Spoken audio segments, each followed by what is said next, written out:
Good morning दोस्तों। मैं अखिलेश कुमार स्वागत करता हूं आपका अपने यूट्यूब चैनल एग्जाम पास में।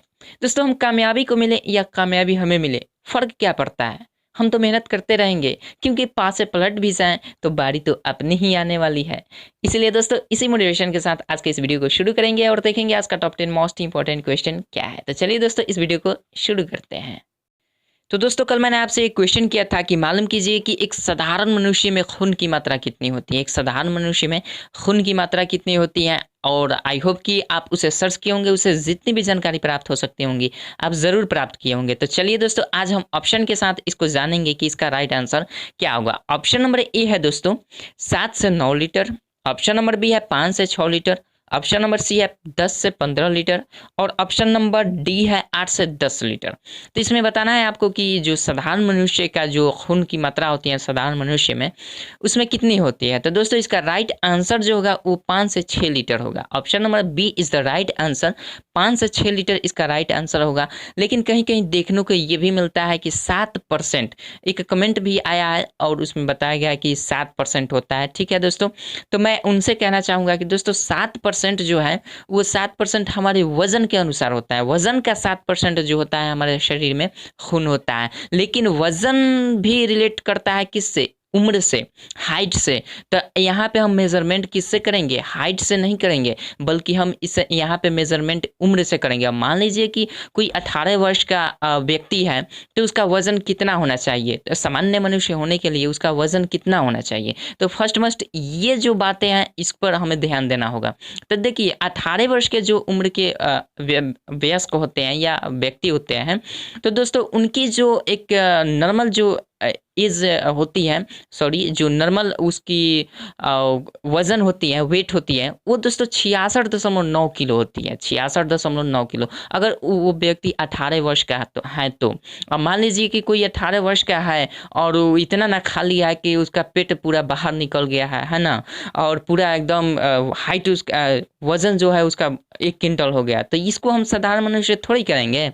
इसको हम साधारण मनुष्य के रूप में नहीं लेंगे। लेकिन हर उम्र के अनुसार दोस्तों क्या होता है कि हमारा वेट होता है। तब 20 किलो का अगर कोई व्यक्ति है तो उसका मैक्सिमम जो एज लिमिट, मैक्सिमम जो वेट होता है वो दोस्तों 70 से 73.4 किलो होता है। ठीक है, मैक्सिमम जो उसका वेट होता है वो 73.4 होता है। अब मान लीजिए कि अब उसके उससे कम भी होता है तो वो साधारण मनुष्य में नहीं गिना जाएगा। उससे कम होता है या उससे ज़्यादा होता है तो साधारण मनुष्य में नहीं गिना जाता है।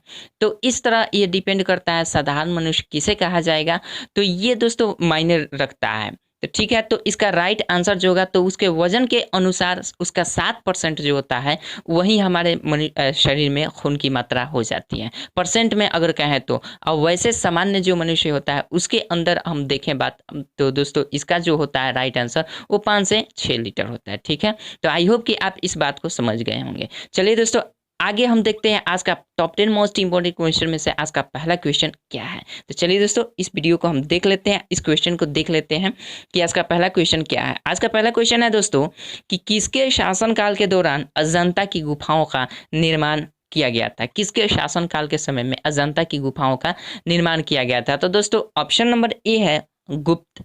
ऑप्शन नंबर बी है कुषाण। ऑप्शन नंबर सी है मौर्य। और ऑप्शन नंबर डी है दोस्तों चालुक्य। तो सबसे पहले आपको मैं बता दूं दोस्तों, एक जानकारी के लिए, अगर इससे जितनी भी जानकारी रिलेटेड अच्छी से अच्छी जानकारी रखना चाहते हैं तो दोस्तों मैंने एक गुप्त वंश पर या फिर एंशियंट हिस्ट्री भी पढ़ाया। मैंने एक चैनल है मेरा भोजपुरी पढ़ाई, आप चाहें तो वहाँ पे सर्च करके आप वहाँ से जान सकते हैं गुप्त वंश के बारे में। विशेष रूप से एकदम बिल्कुल डीपली हमने बताया है वहाँ पे, आपको बिल्कुल हेजिटेशन नहीं होगा और वहाँ से बहुत सारी जानकारियों को आप गेन कर पाएंगे। तो अगर आप चाहते हैं तो आप ज़रूर डिस्क्रिप्शन बॉक्स में लिंक दे दिया हूँ, वहाँ से जाकर आप भोजपुरी पढ़ाई पर जा सकते हैं और वहाँ पे आप सर्च कर लीजिएगा गुप्त वंश, तो वहाँ से आपको गुप्त वंश के बारे में पता चल जाएगा। तो दोस्तों इसका राइट आंसर जो होगा वो गुप्तों के ही शासनकाल के समय में यह अजंता की गुफा का निर्माण हुआ था। और इससे ये भी संबंधित दोस्तों जानकारी है कि गुप्त ये जो है अजंता की गुफा ये कहाँ पे है। तो दोस्तों ये अजंता की गुफा जो है वो महाराष्ट्र में है। महाराष्ट्र के एक ज़िला है जो का आप नाम सुना होगा, औरंगाबाद। औरंगाबाद ज़िले में ये पड़ता है और ये बताया जाता है कि हालांकि जितनी भी गुफाएं थी वो महाराष्ट्र के जो अजंता की गुफा है उसमें लगभग बहुत सारी ऐसी गुफाएं हैं जो जिनका निर्माण लगभग 200 दूसरी शताब्दी ईसा पूर्व से लेकर अभी यहाँ तक मतलब चली थी 560 ईसा पूर्व 560 ईस्वी तक का निर्माण हुआ है। लेकिन अधिकांशतः जो उसमें गुफाएं हैं वो सारी अधिकांशतः गुफाएं जो जिनका निर्माण हुआ वो आकर हमारे गुप्तों के समय में ज़्यादातर गुफाओं का निर्माण हुआ था।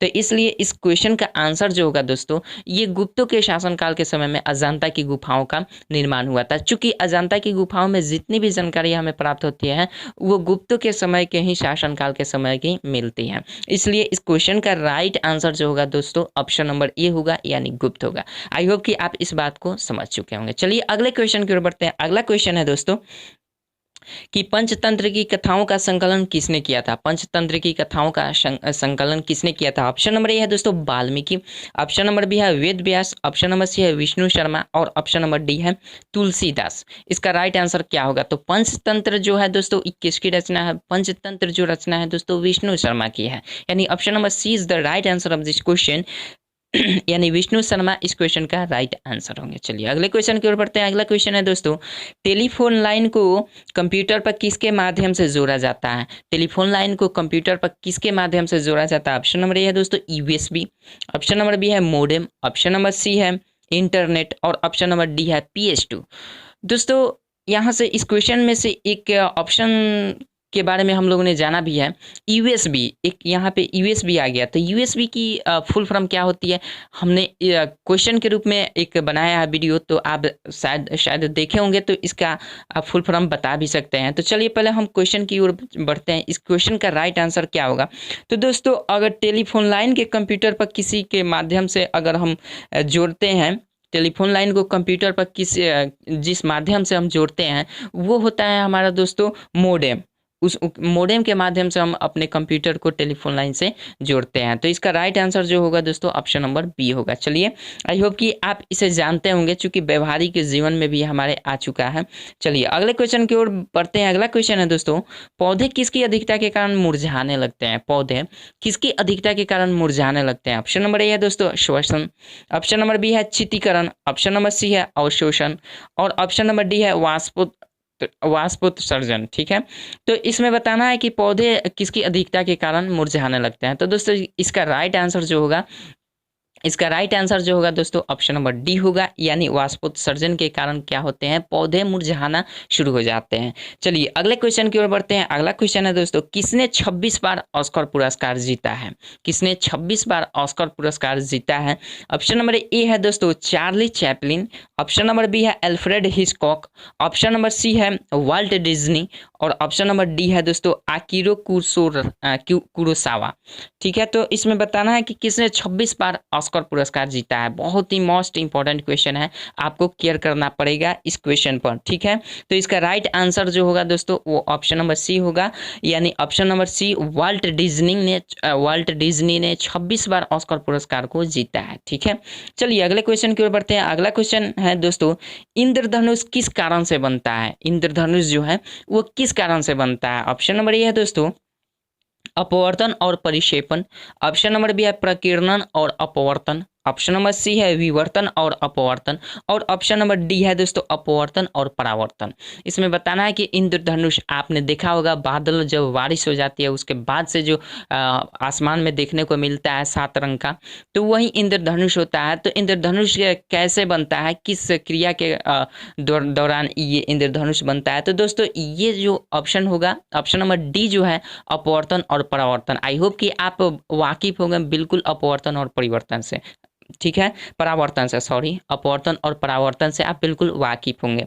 तो चलिए दोस्तों इस क्वेश्चन का राइट आंसर जो होगा दोस्तों ऑप्शन नंबर डी होगा। ठीक है, चलिए अगले क्वेश्चन की ओर बढ़ते हैं। अगला क्वेश्चन है दोस्तों निम्न में से किस अम्ल का संश्लेषण मानव अमाशय में होता है। निम्न में से किस अम्ल का संश्लेषण अमाशय में होता है? ऑप्शन नंबर ए है दोस्तों हाइड्रोक्लोरिक अम्ल, ऑप्शन नंबर बी है फास्फोरिक अम्ल, ऑप्शन नंबर सी है सल्फ्यूरिक अम्ल और ऑप्शन नंबर डी है नाइट्रिक अम्ल।